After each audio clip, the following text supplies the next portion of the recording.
Di chapter sebelumnya setelah Tintin diselamatkan oleh kapal polisi, Tintin bercerita kalau dia sudah tahu di mana markas para penjahat dan mengajak polisi untuk menyerang markas penjahat itu. Tapi bisakah itu terlaksanakan? Yuk kita ikuti puncak acara ini di chapter terakhir dari cerita Tintin di Amerika. Pria berseragam polisi laut itu menatapnya dengan tajam dan tiba-tiba mengenali Tintin. Dengan nada mengejek, dia mengatakan bahwa dia pernah melihat Tintin sebelumnya. Pria itu lalu mengungkapkan bahwa kapal yang ditumpangi Tintin sebenarnya bukan kapal polisi sungguhan tetapi hanya dibuat agar terlihat seperti itu. Lebih parahnya lagi, pria tersebut mengakui bahwa seluruh kru di kapal itu sebenarnya adalah anggota geng kriminal yang sebelumnya telah mencoba menyingkirkan Tintin dengan melemparkannya ke danau.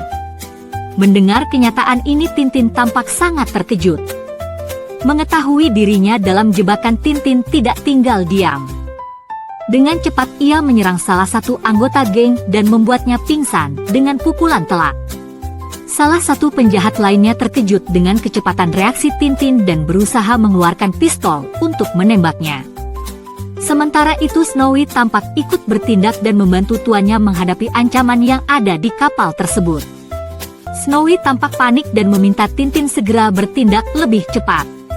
Tintin memutus halter kayu itu menjadi 2 bola kayu.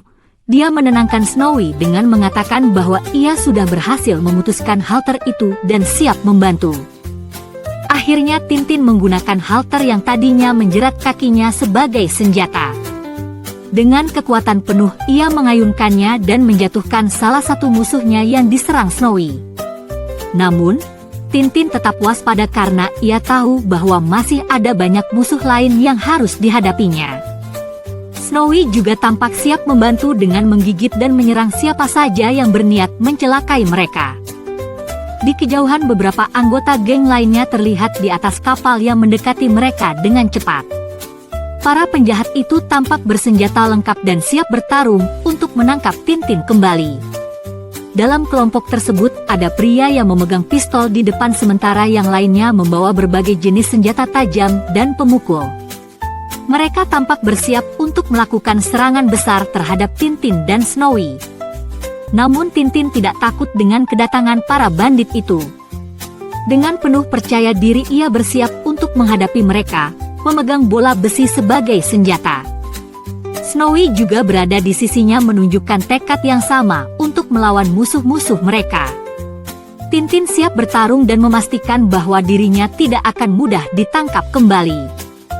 Saat penjahat-penjahat mendekat, Tintin langsung bertindak cepat. Dengan ketangkasan luar biasa, ia melemparkan bola besi seperti bola bowling membuat penjahat-penjahat itu terlempar ke laut.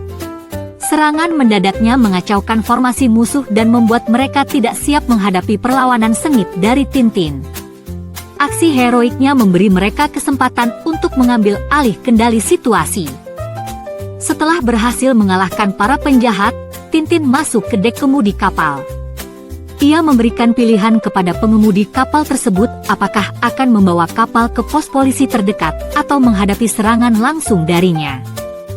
Pria itu terkejut dan tampaknya tidak punya banyak pilihan selain menuruti perintah Tintin.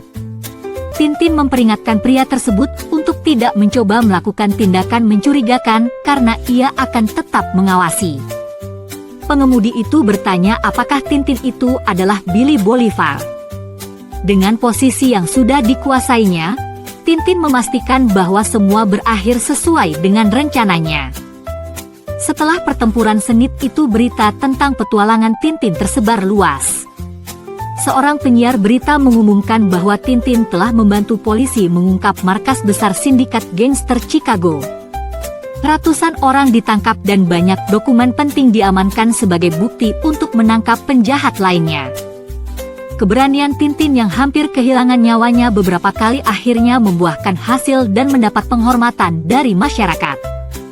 Sebagai bentuk penghormatan, Tintin dan Snowy diberi sambutan kemenangan yang luar biasa di Chicago. Orang-orang merayakannya dengan sorak-sorai dan kertas konveti yang berterbangan dari gedung-gedung tinggi. Tintin naik mobil bersama polisi melambaikan tangan kepada kerumunan yang berterima kasih atas jasanya. Ia telah menjadi pahlawan yang mengakhiri dominasi gangster di kota tersebut. Setelah puas menghadiri perayaan kemenangan, Tintin dan Snowy bersiap meninggalkan Amerika. Tintin berdiri di atas kapal yang membawanya kembali ke Eropa, sambil mengenang semua kejadian yang telah ia lalui. Ia sedikit merasa sayang karena sudah mulai terbiasa dengan kehidupan penuh petualangan dan perayaan semacam itu. Kapal mulai berangkat dengan suara peluit panjang sebagai tanda perjalanan kembali ke Eropa telah dimulai. Asap hitam mengepul dari cerobong kapal menandakan kepergian Tintin dan Snowy dari Amerika setelah menyelesaikan misinya dengan sukses. Dari dek kapal, Tintin dan Snowy melihat ke arah kota yang baru saja mereka tinggalkan. Kota besar dengan gedung-gedung pencakar langit itu menjadi saksi bisu atas petualangan berbahaya yang hampir merenggut nyawa mereka. Keduanya tampak termenung sejenak sebelum akhirnya siap menjalani petualangan baru di lain waktu. Disinilah akhir dari cerita Tintin di Amerika. Sampai ketemu lagi di cerita lanjutan Tintin yang berlanjut di Cerutu Sang Faraoh.